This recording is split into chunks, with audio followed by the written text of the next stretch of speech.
Nima uchun yaşanğanlarda öpkini eng mühim o'rinda qo'ymaymiz degan chog'da tuqqanlar. 70 yosh, 80 yosh, 90 yoshlik mushu ota-onalarimiz yuqori qon besim bo'lsin, diabet kasalligi bo'lsin, osonlikcha jinni olib ketolmaydi. Lekin mushu o'pkida yolliq paydo bo'lib qolsa, o'pkida kasallik kelib chiqsa, kasallik ahvoli shiddat bilan buhron holiga borib taraqqiy qilmaydi. Endi bu o'pkida har xil mushu g'alag'ash kasalliklar paydo bo'lgandan keyin yaşanğanlarimizning ishtohasi tutiladi birinchi o'lab. İştahı tutulğandan keyin oshqozon qatorliq a'zolarniki, oshqozon uchar qatorliq a'zolarniki hazm qilish, ishtaha echish, bir narsa tatib sumirish iqtidori zo'r darajada tanlab ketib, oshqozonning tibitini to'kilash nihoyatda ko'p bo'lib ketadi. Shunga tomoqni obda yegan bilan yegan tomoq qonga aylanolmaydi. Shu sababdan jigarni iqtidori tanlab, yurak, menga borgan qonning eqim miqdori tanlab ketadi. Shu sababdan yurakdagi qilqon tomirlarda to'silish, qetishish, yurakning qon siqib chiqib berish iqtidorlar zo'r darajada tanlab ketadi.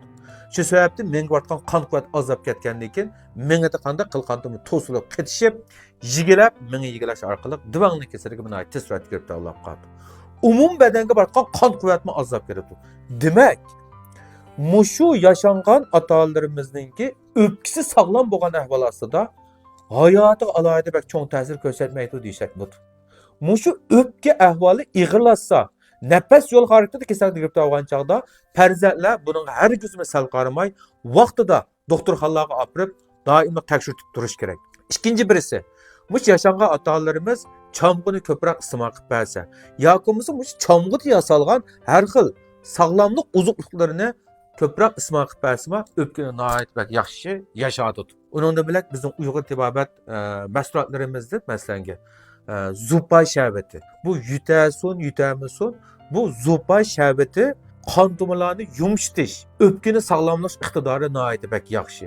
Shu yaşanğan ota-onalarimiz to'la nafs qisaydigan, ba'zi dimi tutilib, hasirab qoladigan, pat-pat kalti yutali tutib oladigan ish bo'lsa, zupay şerbeti apili tiyiplarni yeniga berib.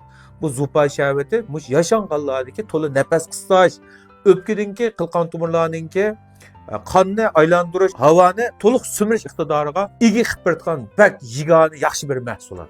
Shunga men doim deydigan gapim, mushu yashanib qolgan ota-onalarimizda bo'lsa, iqtisodimiz, imkoniyatimiz yor bersa, qish fasllarida mushu ishkirininki qish bo'lmaydigan shaharlarida qish faslini o'tkazib chiqishini qayta tavsiya qilishimning sababi shu.